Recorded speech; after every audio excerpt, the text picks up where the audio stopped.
So good morning guys. तो चलिए start करते हैं आज के यानी कि 11 दिसंबर के इंपॉर्टेंट करंट अफेयर्स को। तो इस प्रश्न में आपसे पूछ रहे हैं, अभी हाल ही में भारतीय नौसेना में युद्धपोत की कमान संभालने वाली पहली महिला अफसर कौन बनी है? तो आंसर होगा प्रेरणा देवस्थली। तो कमांडर है ये वर्तमान में प्रेरणा देवस्थली, और अभी इनको भारतीय नौसेना में युद्धपोत की कमान संभालने वाली पहली महिला अधिकारी के रूप में नियुक्त किया गया है। तो प्रेरणा देवस्थली ये भारतीय नौसेना के पश्चिमी बेड़े के युद्धपोत की कमान संभालेंगी। और इस युद्धपोत का नाम क्या होगा? इस युद्धपोत का नाम है आईएनएस त्रिकंद। ये गोवा में स्थित है। आईएनएस त्रिकंद की थोड़ी बात करें तो सन 2000 में भारतीय नौसेना में इसको शामिल किया गया था, और इस युद्धपोत का नाम अंडमान निकोबार द्वीप समूह में एक द्वीप समूह है त्रिकंद, उसके नाम पे रखा गया। अच्छा, एक प्रश्न मैं आपसे पूछूं, बताओ भारतीय वायुसेना की पहली महिला पायलट का नाम क्या है? तो आंसर होगा पद्मा बंदोपाध्याय। और अभी आप चिंता मत करो, हम क्या करेंगे, अभी 2023 में जितनी भी महिलाएं पहली बार रही है किसी न किसी कारण से, वो सारी की सारी महिलाओं का मैं आपको रिवीजन इस प्रश्न में कराने वाला हूं, जैसा कि हमेशा हम करते हैं। तो अगर आपको ये याद है शीट, तो मेरे साथ साथ बोलते हुए चलना। जैसे आपको याद है, पाकिस्तान में भारत की पहली महिला उच्चायुक्त हाई कमिश्नर बनी थी गीतिका श्रीवास्तव। रेलवे बोर्ड की पहली महिला चेयरमैन और सीईओ बनी थी कौन? जया वर्मा सिन्हा। और यूएस नेवी की पहली महिला चीफ बनी थी लिसा फ्रेंचेटी। और ऑस्ट्रेलिया की सेंट्रल बैंक की पहली महिला गवर्नर बनी थी मिशेल बुलॉक। अभी विश्व मौसम विज्ञान संगठन वर्ल्ड मेटेरोलॉजिकल ऑर्गेनाइजेशन की पहली महिला सेक्रेटरी जनरल महासचिव बनी सेलेस्टे साउलो। और भारत की सबसे बड़ी गैर बैंकिंग वित्तीय कंपनी है पावर फाइनेंस कॉर्पोरेशन, उसकी पहली महिला सीएमडी बनी थी परमिंदर चोपड़ा। बाकी दीपिका मिश्रा वीरता पुरस्कार पाने वाली पहली महिला इंडियन एयरफोर्स अधिकारी बनी थी। वंदे भारत का संचालन करने वाली एशिया की पहली महिला लोको पायलट बनी थी सुरेखा यादव। और राफेल उड़ाने वाली पहली भारतीय महिला का नाम है शिवांगी सिंह। जबकि सुखोई लड़ाकू विमान उड़ाने वाली भारत की पहली महिला पायलट बनी थी अवनी चतुर्वेदी। वैसे भारतीय वायुसेना की पहली महिला अधिकारी का भी निधन हो गया, उनका नाम क्या है? विजय लक्ष्मी रमन। और मिस इंडिया 2023 का खिताब जीता नंदनी गुप्ता ने, कोटा राजस्थान से है। बाकी सियाचिन में सक्रिय रूप से तैनात होने वाली पहली महिला अधिकारी बनी थी शिवा चौहान। और सुरभि जखमोला ये विदेशी परियोजना पर तैनात होने वाली बॉर्डर रोड ऑर्गेनाइजेशन की पहली महिला अधिकारी बनी थी। किस देश में? भूटान में। किस प्रोजेक्ट के तहत? प्रोजेक्ट दंतक। और नल्ला थम्बी कलाई सेल्वी सीएसआईआर की पहली महिला महानिदेशक है। मेघना Ahlawat table tennis federation of India की पहली महिला अध्यक्ष बनी। और पायल छाबड़ा पैरा कमांडो बनने वाली पहली महिला आर्मी सर्जन बनी थी। बाकी Swati Nayak Norman E Borlaug field award 2023 इन्होंने अभी जीता।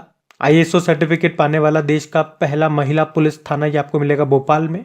साधना Saxena Nair military hospital service की डायरेक्टर जनरल बनने वाली पहली महिला बनी है। और Humera Mushtaq British endurance championship में भाग लेने वाली पहली भारतीय महिला कार रेसर बनी थी। ये चैंपियनशिप ब्रिटेन में हुई थी। दिशा नायक की बात करेंगे, देश की पहली एयरपोर्ट महिला फायर फाइटर बनी। तो मनीषा पाडी ये उड़ीसा की है। देश की पहली महिला सहायक डी कैंप के रूप में इनको नियुक्त किया गया था। और Kanchan Devi Indian Council of Forestry Research and Education यानी कि भारतीय वानिकी अनुसंधान और शिक्षा परिषद की पहली महिला निदेशक ये बनी थी। तो पहली महिलाओं से संबंधित लगभग मैंने आपको 25 क्वेश्चन आपको कवर करा दिए। ये सारे के सारे प्रश्न आपके 2023 के करंट अफेयर्स में ही हमने पढ़े थे। तो एक तरह से आप देखोगे ये हमारी डेली करंट अफेयर्स वाली क्लास है, जिसमें मैं आपको बीच बीच में टॉपिक वाइज करंट अफेयर्स भी कवर करवा देता हूं। ये इस सेशन की कमाल की बात है। चलो फिर बढ़ते हैं आगे। फिर बताओ, अभी गतिशील भूजल संसाधन मूल्यांकन रिपोर्ट 2023 के अनुसार सर्वाधिक भूजल वृद्धि वाला राज्य कौन सा है? तो आंसर होगा पश्चिम बंगाल। तो इस रिपोर्ट का नाम है गतिशील भूजल संसाधन मूल्यांकन रिपोर्ट 2023, जिसको जारी किसने किया? जल शक्ति मंत्रालय ने। और इसके मंत्री हैं गजेंद्र सिंह शेखावत। तो इस रिपोर्ट में बताया गया कि ग्राउंड वाटर में सबसे ज्यादा वृद्धि ये कहां पे हुई है? तो आंसर होगा पश्चिम बंगाल में, उसके बाद असम में, उसके बाद तेलंगाना में। जबकि अति शोषित राज्य मतलब जहां पे ग्राउंड वाटर का ओवर यूज हुआ है, उस मामले में पहले स्थान पे पंजाब है, दूसरे स्थान पे हरियाणा है, क्योंकि यहाँ पे फसलों की सिंचाई के लिए काफी ज्यादा पानी इस्तेमाल होता है। और ये इस रिपोर्ट का कौन सा संस्करण है? 10वां संस्करण है। अच्छा, पानी की बात है तो आपको याद होगा एक जल जीवन मिशन लॉन्च किया गया था। कब? 2019 में, जिसका उद्देश्य है 2024 तक हर घर नल कनेक्शन करना। और वर्ल्ड वाटर डे कब मनाया जाता है? 22 मार्च को मनाया जाता है। अभी आपको याद होगा जल जीवन सर्वेक्षण 2023 जारी किया गया था, उसमें टॉप जिला बताया गया था श्रीनगर को। और अभी ग्रामीण विकास मंत्रालय ने जल दूत नाम से एप्लीकेशन लॉन्च किया था पानी की समस्या को दूर करने के लिए। और एक जल दोस्त एयरबोट आपको याद होगा, झीलों से खरपतवार को हटाने के लिए इसको लॉन्च किया गया था। कहाँ पे? बंगलुरु में। अभी चौथे राष्ट्रीय जल पुरस्कार 2022 की घोषणा हुई थी, उसमें टॉप पे मध्य प्रदेश था, जबकि जिला कैटेगरी में उड़ीसा का गंजम जिला टॉप पे था। अच्छा, आपको याद होगा अभी जल मंत्रालय ने ही पहली बार जल निकायों की गणना की थी। जल निकाय मतलब वाटर बॉडीज हो गए, जैसे कि तालाब, झील, टैंक वगैरह। तो इसमें सबसे ज्यादा जल निकाय भी कहाँ पे बताए गए थे? वो भी पश्चिम बंगाल में बताए गए थे। सबसे कम बताए गए थे सिक्किम में। वो डेटा भी याद रखना। और अगर पूछे कि अभी पानी की कमी से निपटने के लिए जल बजट को पेश करने वाला पहला राज्य कौन सा बना था, तो आंसर होगा केरल बना था। और अभी संयुक्त राष्ट्र ने 2023 में ही पहला जल सम्मेलन का आयोजन किया था। कहाँ पे? न्यूयॉर्क में। ये भी याद रखना। और मोदी जी ने अभी राजस्थान के सिरोही जिले में जल जन अभियान भी शुरू किया था। चलो बताओ, दुनिया का सबसे लंबा रिवर क्रूज ये किस किस के बीच में चलाया गया था? वाराणसी और डिब्रूगढ़ के बीच में। उस क्रूज का नाम भी याद रखना, गंगा विलास है। और आप जानते ही हो, हर घर जल वाला पहला प्रमाणित राज्य ये गोवा बना था। और मध्य प्रदेश का बुरहानपुर ये देश का पहला हर घर जल प्रमाणित जिला बना था। और मुझे बताओ कि राष्ट्रीय जलमार्ग 1 ये किस नदी पर है? गंगा नदी पर है। ये सबसे बड़ा है। कहां से कहां तक? प्रयागराज से हल्दिया तक। वहीं राष्ट्रीय जलमार्ग 2 ये ब्रह्मपुत्र नदी पर है। कहां से कहां? धुबरी से सादिया, असम में। तो जल से संबंधित ये सारे करंट अफेयर्स के डेटा मैंने आपको बताए, सारे के सारे मोस्ट इंपॉर्टेंट है, इनको ध्यान में रखना। बढ़ते आगे। फिर बताइए, अभी हाल ही में देश का पहला बुलेट ट्रेन स्टेशन ये कहाँ पे बनकर तैयार हुआ? तो आंसर होगा अहमदाबाद में। तो अभी हमारे जो रेल मंत्री अश्विनी वैष्णव, अभी इन्होंने बताया कि देश का पहला बुलेट ट्रेन स्टेशन ये बनकर तैयार हो चुका है। इस स्टेशन को जापान की मदद से तैयार किया गया है। और यहाँ पे जो बुलेट ट्रेन चलेगी उसकी मैक्सिमम स्पीड होगी 350 किलोमीटर प्रति घंटा। और ये जो पहली बुलेट ट्रेन है ये अहमदाबाद और मुंबई के बीच में चलेगी। और अहमदाबाद मुंबई बुलेट ट्रेन परियोजना के तहत 508 किलोमीटर लंबी पटरी बिछाई जा रही है। ये ट्रेन सुरंगों और समुद्र के नीचे से होकर निकलेगी। इस परियोजना का बजट 1.8 लाख करोड़ रुपए है। आप जानते ही हो हमारे रेल मंत्री कौन है? अश्विनी वैष्णव है। पहले रेल मंत्री कौन हुआ करते थे? जॉन मथाई।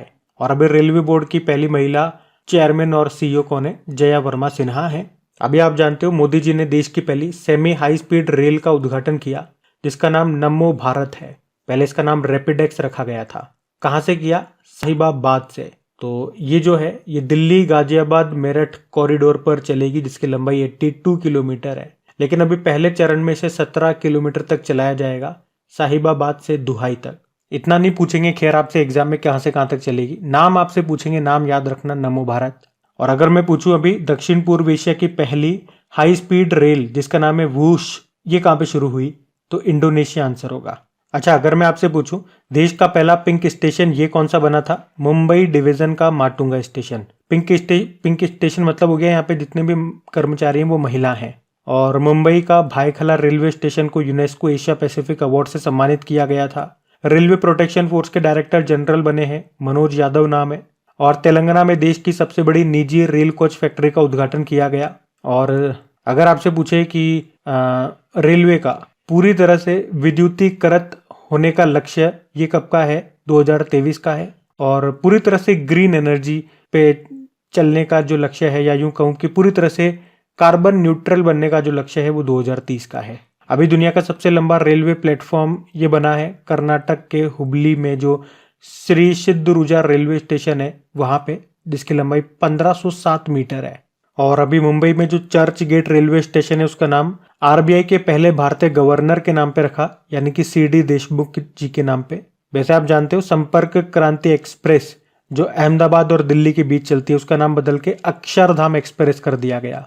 अभी हाइड्रोजन से चलने वाली ट्रेन शुरू करने वाला है एशिया का पहला देश, और दुनिया का दूसरा देश बना था चाइना, जबकि दुनिया का पहला देश बना था जर्मनी। अभी आपको याद होगा जर्मनी ने दुनिया की पहली सेल्फ ड्राइविंग ट्रेन भी लॉन्च की थी। तो यहाँ पर रेलवे से संबंधित काफी सारे पॉइंट्स मैंने आपको रिवाइज कराए, इनको ध्यान में रखना। अगला प्रश्न देखते हैं। चलो बताओ, अभी अस्पतालों और शैक्षणिक संस्थानों को यूपीआई भुगतान के लिए आरबीआई द्वारा निर्धारित बढ़ी हुई लेन देन सीमा क्या है? तो आंसर होगा 5 लाख रुपए। तो अभी आरबीआई जो गवर्नर है शक्तिकांत दास, इन्होंने मौद्रिक नीति समिति की जो बैठक हुई थी, मॉनेटरी पॉलिसी कमेटी की जो बैठक हुई थी अभी, उसमें यूपीआई की लिमिट बढ़ाने का ऐलान किया है, जिसमें देखो हेल्थ केयर और एजुकेशन के लिए यूपीआई ट्रांजैक्शन लिमिट को 1 लाख रुपए से बढ़ा के 5 लाख रुपए कर दिया गया। इसके अलावा म्यूचुअल फंड सब्सक्रिप्शन हो गया, बीमा प्रीमियम सब्सक्रिप्शन हो गया, और क्रेडिट कार्ड के रीपेमेंट के लिए जो लिमिट होती है इसको 15,000 रुपए से बढ़ा के 1 लाख रुपए कर दिया गया। यूपीआई क्या होता है? यूपीआई की फुल फॉर्म देखो पहले, यूनिफाइड पेमेंट इंटरफेस। तो ये भारत में रियल टाइम पेमेंट सिस्टम है, जिसमें आप एक बैंक से दूसरे बैंक में पैसा ट्रांसफर करते हो, यूपीआई के थ्रू होता है वो। चाहे आप फोन पे से कर रहे हो, भारत पे से कर रहे हो, पेटीएम से कर रहे हो, वो यूपीआई के थ्रू होता है। और इसे कब लॉन्च किया गया था? इसे एनपीसीआई ने लॉन्च किया था सन 2016 में। अब ये एनपीसीआई का मतलब क्या हो गया? National payment corporation of India. अच्छा, फिर भी यूपीआई से संबंधित और भी प्रश्न मैं आपको यहाँ पे रिवाइज कराऊं तो एक तो आपको याद होगा कि यूपीआई पर क्रेडिट कार्ड का समर्थन करने वाला भारत का पहला भुगतान गेटवे कौन सा बना था? रेजर पे। और यूपीआई पर रुपए क्रेडिट कार्ड को जोड़ने वाला पहला निजी क्षेत्र का बैंक कौन सा था, यानी कि private bank? HDFC. UPI light feature को लॉन्च करने वाला पहला बैंक कौन सा बना था? Paytm payment bank. जबकि भारत के यूपीआई ने किस देश के पे नाउ पेमेंट सिस्टम के साथ मिलकर के real time cross border agreement किया था? तो आंसर होगा सिंगापुर के साथ। और अगर पूछे कि भारत के यूपीआई सिस्टम को अपनाने वाला पहला देश कौन सा था, तो नेपाल था। तो ये तो यूपीआई से संबंधित पॉइंट्स मैंने आपको रिवाइज करा है। बाकी आरबीआई मैंने आपको बताया ही है, इसकी स्थापना होती है 1 अप्रैल 1935 को, मुंबई में मुख्यालय है। और इसकी स्थापना किस समिति की सिफारिश पे हुई थी ये पूछेंगे तो यंग हिल्टन आयोग। और वर्तमान में गवर्नर है शक्तिकांत दास, 25वें नंबर के हैं। और पहले ब्रिटिश गवर्नर कौन थे? Sir Osborne Smith. और पहले इंडियन गवर्नर थे सीडी देशमुख। तो ध्यान रखना ये पॉइंट्स। बढ़ते आगे, चलो फिर बताओ, अभी हाल ही में किस राज्य की लाकाडोंग हल्दी को जीआई टैग मिला? तो आंसर होगा मेघालय। तो अभी मेघालय के 4 उत्पादों को जीआई टैग मिला है। एक ये लाकाडोंग हल्दी हो गई, एक है लारनाई काली मिट्टी के बर्तन, एक है गारो चुबिची, ये मादक पदार्थ है जो कि चावल से बनता है, एक है गारो डक मांडा, ये मेघालय की महिलाओं की एक पोशाक है। अब यहाँ पे जीआई टैग की हम लोग बात करेंगे, उससे पहले मेघालय के बारे में बात करते हैं। मेघालय के कुछ स्टैटिक, जैसे कि इसकी कैपिटल शिलोंग होती है। मुख्यमंत्री कौन है? कॉनरोड संगमा है। इनकी पार्टी का नाम है नेशनल पीपल्स पार्टी। और मेघालय के गवर्नर है फागू चौहान। देखो यहाँ पे 3 जनजातियां काफी फेमस हैं, जैसे कि गारो, खासी और जेतिया। और यहाँ पे ये जनजातियां भी हैं और इन्हीं के नाम पे यहाँ पे पहाड़ियों के नाम भी है, ये काफी फेमस है, इनको याद रखना। और याद रखना मेघालय पठार जो है ये दक्कन पठार का ही हिस्सा है। वैसे यहाँ पे चेरी ब्लॉसम फेस्टिवल भी मनाया जाता है शिलोंग में ही। अच्छा, जीआई टैग की हम लोग बात कर रहे हैं ना यहाँ पे, तो जीआई मतलब होता है ज्योग्राफिकल इंडिकेशन। अधिनियम है 1999 का, लागू हुआ था सन 2003 में। और पहला जीआई टैग सन 2004 में मिला था दार्जिलिंग टी को, ये पश्चिम बंगाल की है, ध्यान रखना ये। बढ़ते आगे, फिर बताओ, अभी हाल ही में मिस्र के रिमोट सेंसिंग उपग्रह जिसका नाम है मिस्र सेट 2, इसको किसने लॉन्च किया? तो आंसर होगा चाइना ने। तो इसका नाम है मिस्र सेट 2 सैटेलाइट। ये मिस्र यानी कि इजिप्ट का एक रिमोट सेंसिंग सैटेलाइट है और अभी इसे चाइना ने लॉन्च किया है। किस रॉकेट से? लॉन्ग मार्च 2C रॉकेट से। देखो चाइना की बात है तो चाइना की कैपिटल होती है बीजिंग, करेंसी है रेनमिनबी और प्रेसिडेंट हो गए शी जिनपिंग। यहाँ पे यांगतीसी नदी आपको मिलेगी जो कि एशिया की सबसे लंबी नदी है। और चीन का शोक किस नदी को बोलते हैं? हुआंगहो नदी को। इसे येलो रिवर भी कहा जाता है। और याद है टकला मकान मरुस्थल, ये भी आपको चीन में मिलेगा। वैसे इजिप्ट की, मिस्र की भी बात हुई है, जहाँ पे आपको याद होगा पिछले साल 2022 में कोप 27 का आयोजन यहीं पे हुआ था, शर्म अल शेख मिस्र में। कैपिटल कायरो होती है और मिस्र इसे नील नदी का वरदान भी कहा जाता है। आपको बता तो है कि भूमध्य सागर यानी कि मेडिटेरियन सी और लाल सागर यानी कि रेड सी को जोड़ने वाली नहर है स्वेज नहर, इस पर मिस्र का ही अधिकार है। और इस साल जब प्रधानमंत्री जी इजिप्ट गए थे तो उन्हें इजिप्ट का सर्वोच्च सम्मान मिला था जिसे कहा जाता है ऑर्डर ऑफ नील। अभी मिस्र के साथ हमने पहली बार एक साइक्लोन 1 नाम का एक्सरसाइज किया था राजस्थान में, और न्यू डेवलपमेंट बैंक का भी चौथा नया सदस्य देश बना था इजिप्ट। इससे पहले 3 बने थे, कौन कौन से? बांग्लादेश, यूनाइटेड अरब अमीरात और उरुग्वे। अच्छा, यहाँ पे अगर हम थोड़ा सा चंद्रयान को रिवाइज करें क्योंकि ये इंपॉर्टेंट है। चंद्रयान 3 ये लॉन्च कब हुआ था? 14 जुलाई को। और चंद्रमा पे कब पहुंचा था ये? चंद्रमा के साउथ पोल में पहुंचा था ये कब? 23 अगस्त को। इसीलिए 23 अगस्त को हम राष्ट्रीय अंतरिक्ष दिवस के रूप में मना रहे हैं। कहां से इसे लॉन्च किया गया था? सतीश धवन अंतरिक्ष केंद्र से। किसके द्वारा? LVM-3M4 रॉकेट के द्वारा, जिसे बाहुबली या फैट बॉय भी कहते हैं। इसमें एक लैंडर था जिसका नाम विक्रम है, एक रोवर था जिसका नाम प्रज्ञान है। प्रोजेक्ट डायरेक्टर का नाम एक बार एग्जाम में पूछा जा चुका है, PR मुथवेल है। और ये भी याद रखना, चंद्रयान 3 चंद्रमा पे जिस स्थान पे उतरा उसे शिव शक्ति नाम दिया गया। और अगर आपको चंद्रयान 3 याद है तो आदित्य L1 भी याद होगा। ये भारत का पहला सूर्य मिशन है। L1 का मतलब हो गया लैंग्रेज पॉइंट 1। और इसे लॉन्च कब किया गया था? 2 सितंबर 2023 को। किससे? PSLV C57 रॉकेट से, श्रीहरिकोटा सतीश धवन अंतरिक्ष केंद्र से ही। 7 पेलोड इसमें भेजे गए थे। प्रधान वैज्ञानिक का नाम डॉक्टर शंकर सुब्रमण्यम है। प्रोजेक्ट डायरेक्टर निगार शाजी है। तो ये दोनों तो मोस्ट इंपॉर्टेंट पार्ट है, ये आपको याद होने चाहिए। अगला प्रश्न देखते हैं। चलिए फिर बताइए, अभी हाल ही में विश्व रेडियो संचार सम्मेलन 2023 का आयोजन ये कहां पे हुआ? तो आंसर होगा यूनाइटेड अरब अमीरात में। तो वर्ल्ड रेडियो कम्युनिकेशन कॉन्फ्रेंस 2023, याद रखना इसका आयोजन हुआ कहां पे? यूनाइटेड अरब अमीरात के दुबई में। और इसके अध्यक्ष बने कौन? मोहम्मद अल रमसी, यूनाइटेड अरब अमीरात के ये। और इसका आयोजन किसने किया? इंटरनेशनल टेलीकॉम यूनियन ने। हर 4 साल में इसका आयोजन एक बार किया जाता है। पहली बार 1995 में हुआ था जेनेवा स्विट्जरलैंड में।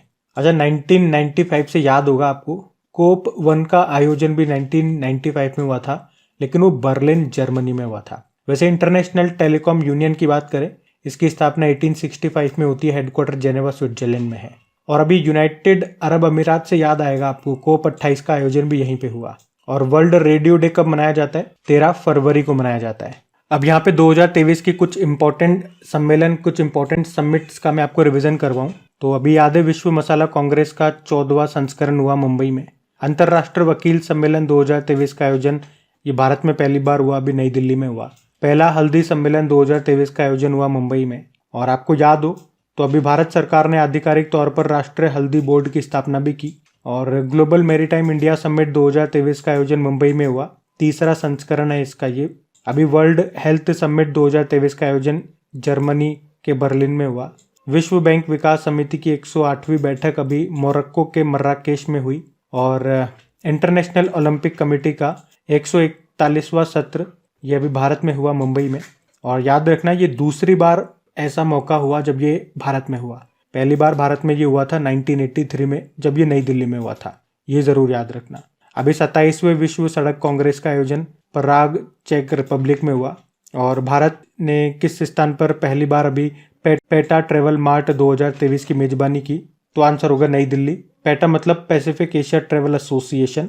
और कॉमनवेल्थ पार्लियामेंट्री एसोसिएशन का 19वां सम्मेलन कहाँ पे हुआ? सिक्किम में हुआ, जिसका उद्घाटन किया था ओम बिरला ने। ये आपके लोकसभा अध्यक्ष हैं। तो इस तरह से यहाँ पे 2023 के 10 इंपॉर्टेंट समिट्स मैंने आपको रिवाइज कराए, इनको ध्यान में रखना। अगला प्रश्न देखते हैं। चलिए फिर बताइए, QS world university sustainability ranking 2024 में पहले स्थान पर कौन है? तो आंसर होगा टोरंटो विश्वविद्यालय। तो QS world university sustainability ranking 2024, यहाँ पे सस्टेनेबिलिटी वर्ड आ गया। इसका मतलब पर्यावरण शिक्षा पर फोकस करके ये लिस्ट जारी की गई है। जहां पर भी सस्टेनेबिलिटी वर्ड आपको देखने को मिले ना, तो कहीं ना कहीं उसका संबंध आप पर्यावरण से जरूर समझें। तो इस लिस्ट में टॉप पर टोरंटो यूनिवर्सिटी है, ये अमेरिका की है। वहीं अगर भारत में बात करें तो पहले स्थान पे कौन सी यूनिवर्सिटी है? तो दिल्ली यूनिवर्सिटी। और एशिया में इसके रैंक है 30। पूरे वर्ल्ड में दिल्ली यूनिवर्सिटी कौन से रैंक पर है? 220वें स्थान पर है। और आप कह सकते हो टॉप 300 में एकमात्र भारतीय यूनिवर्सिटी दिल्ली यूनिवर्सिटी ही है। आपको याद आएगा कुछ समय पहले ही हमने एक QS वर्ल्ड यूनिवर्सिटी रैंकिंग 2024 के बारे में पढ़ा था। इसलिए मैंने आपको कहा था यहाँ पे जोर देना इस शब्द पे। यहाँ पे ये शब्द आ गया सस्टेनेबिलिटी रैंकिंग। और जो हमने पहले पढ़ा था वो सिंपल था, QS वर्ल्ड यूनिवर्सिटी रैंकिंग 2024। उसमें तो टॉप पे MIT था, मैसेच्यूसेट इंस्टीट्यूट ऑफ टेक्नोलॉजी, जो अमेरिका में है। और भारत में सबसे ऊपर था IIT बॉम्बे, जो कि इस पूरी लिस्ट में 149 नंबर पे था। तो अब दोनों रैंकिंग में अंतर याद रखना, सिर्फ एक वर्ड का, एक शब्द का अंतर है, सस्टेनेबिलिटी लग गया, उसमें आपके उत्तर चेंज हो जाएंगे। अगला प्रश्न देखते हैं हम। फिर बताओ, सिप्री की वैश्विक 100 हथियार उत्पादक कंपनियों की सूची में भारत की किस कंपनी को शामिल किया गया? तो आंसर होगा ये सभी, उपर्युक्त सभी। तो सिप्री ये स्टॉकहोम का एक इंस्टीट्यूट है, स्टॉकहोम ये स्वीडन में है, और अभी इसने वैश्विक 100 हथियार उत्पादक कंपनियों की लिस्ट जारी की है। इसमें 3 भारतीय कंपनियां भी शामिल हैं, जिसमें सबसे पहले स्थान पे है हिंदुस्तान एरोनॉटिकल लिमिटेड। ये इस लिस्ट में, यानी कि आप कह सकते हो पूरे विश्व में 41वें नंबर पर है। और BEL भारत इलेक्ट्रॉनिक्स लिमिटेड ये इस लिस्ट में 63 नंबर पर है। और मझगांव डॉक्स ये इस लिस्ट में 89 नंबर पर है। अच्छा, आप जानना चाहोगे पूरे विश्व में पहले स्थान पे कौन है इस लिस्ट में? तो लॉकहीड मार्टिन कंपनी, ये अमेरिकी कंपनी है, तो ये भी ध्यान रखना। अगला प्रश्न देखते हैं। फिर बताओ, Forbes Asia heroes of philanthropy 2023 सूची में किसे स्थान मिला है? तो आंसर होगा इन सभी को। Forbes Asia heroes of philanthropy 2023 की सूची आई है। फिलैंथ्रोपी मतलब हो गया परोपकारी, मतलब सामाजिक सरोकार करने वाले। तो इसमें 15 परोपकारी शामिल किए गए हैं इस पूरी लिस्ट में। इस बार ये इसका 17वां संस्करण है, और इन 15 में से 3 भारतीय आपको मिलेंगे। एक है नंदन नीलेकणी, ये इन्फोसिस के को फाउंडर है। KP सिंह DLF के चेयरमैन है, और निखिल कामत जरोदा के अध्यक्ष है। तो ये एजुकेशन में, रिसर्च में, आर्टिफिशियल इंटेलिजेंस में ये सहायता कर रहे हैं, इसीलिए इनका नाम यहाँ पे शामिल किया गया है। तो गाइज, ये था आज का आपका करंट अफेयर्स का सेशन। अगर सेशन पसंद आए तो प्लीज वीडियो को लाइक जरूर कीजिएगा। मैंने आपको अभी याद दिला दिया है बिल्कुल वीडियो के लास्ट में। और इन्हें अपने दोस्तों के साथ में एक बार प्लीज शेयर जरूर कीजिएगा। और वीडियो को अगर फर्स्ट टाइम देख रहे हैं, और अगर आप चाहते हैं आगे के वीडियो के नोटिफिकेशन आपको मिल जाए, जब भी वीडियो अपलोड हो उसका पता आपको चल जाए, तो सबसे पहले क्रैक एग्जाम चैनल को सब्सक्राइब कर लीजिए, और पास में बेल आइकन आएगा उसको ऑन कर लीजिए, ताकि नोटिफिकेशन आपको मिल सके जब भी वीडियो अपलोड हो। बाकी आपकी प्रैक्टिस के लिए, ताकि आप इनका टेस्ट लगाएं, अच्छे से इनका रिवीजन करते रहें, मैं इनकी क्विज तैयार करता हूं आपकी क्रैक एग्जाम एप्लीकेशन पे। वहीं पे इनकी PDF भी आपको मिल जाएगी। कहाँ ये क्रैक एग्जाम एप्लीकेशन कहाँ मिलेगी? प्ले स्टोर पे मिल जाएगी, लिंक आपको डिस्क्रिप्शन में मिल जाएगा, डायरेक्ट वहां चले जाओगे लिंक पे क्लिक करते ही। टेलीग्राम का लिंक भी डिस्क्रिप्शन बॉक्स में है। अभी हम कल के करंट अफेयर्स का क्विक रिवीजन करते हैं, फिर सेशन एंड करते हैं। तो पहला प्रश्न पूछा कि अमेरिका के द्वारा ग्लोबल एंटी करप्शन चैंपियन पुरस्कार से सम्मानित किया निखिल डे को। फिर पूछा global partnership on artificial intelligence 2023 शिखर सम्मेलन की थीम क्या है? Advancing responsible AI in public sector application. इसका आयोजन दिल्ली में हुआ। फिर पूछा अंतर्राष्ट्रीय भ्रष्टाचार विरोधी दिवस 2023 मनाया गया 9 दिसंबर को। फिर पूछा अभी एस्पिरेशनल ब्लॉक प्रोग्राम की पहली डेल्टा रैंकिंग में कौन सा ब्लॉक टॉप पर रहा? तो तरियानी, ये तेलंगाना में है। फिर पूछा RBI की मॉनेटरी पॉलिसी कमेटी के द्वारा वित्त वर्ष 2024 के लिए कितनी GDP ग्रोथ रेट का अनुमान लगाया गया? 7%। यूनिसेफ और भारत सरकार ने कहा ग्रीन राइजिंग पहल शुरू की? यूनाइटेड अरब अमीरात में, जो COP 28 का आयोजन हुआ वहां पे। फिर पूछा काला बुर्रागी ओपन टेनिस 2023 का पुरुष एकल का खिताब जीता किसने? राजकुमार रामनाथन ने। और फिर पूछा केंद्रीय कृषि मंत्री का अतिरिक्त प्रभार किसे दिया गया? जनजातीय जो मंत्री हैं अर्जुन मुंडा को। अच्छा, फाइनेंशियल टाइम्स के द्वारा किस बैंक को बैंक ऑफ द ईयर पुरस्कार से सम्मानित किया? Federal bank. और किसे संयुक्त राष्ट्र ग्लोबल क्लाइमेट एक्शन अवार्ड से सम्मानित किया गया? तो 2 जने हैं, सेबेस्टियन मावोरा और मिशेल जर्राटे को। अभी कल का होमवर्क प्रश्न देखते हैं और सेशन एंड करते हैं। तो कल के वीडियो में आपसे पूछा था कि दक्षिण पूर्व एशिया के सबसे बड़े अलवणीकरण संयंत्र की आधारशिला ये कहाँ पे रखी गई? तो आंसर होगा तमिलनाडु में। आप सभी ने प्रश्न का बिल्कुल सही उत्तर दिया। अब ये आज का आपका होमवर्क प्रश्न।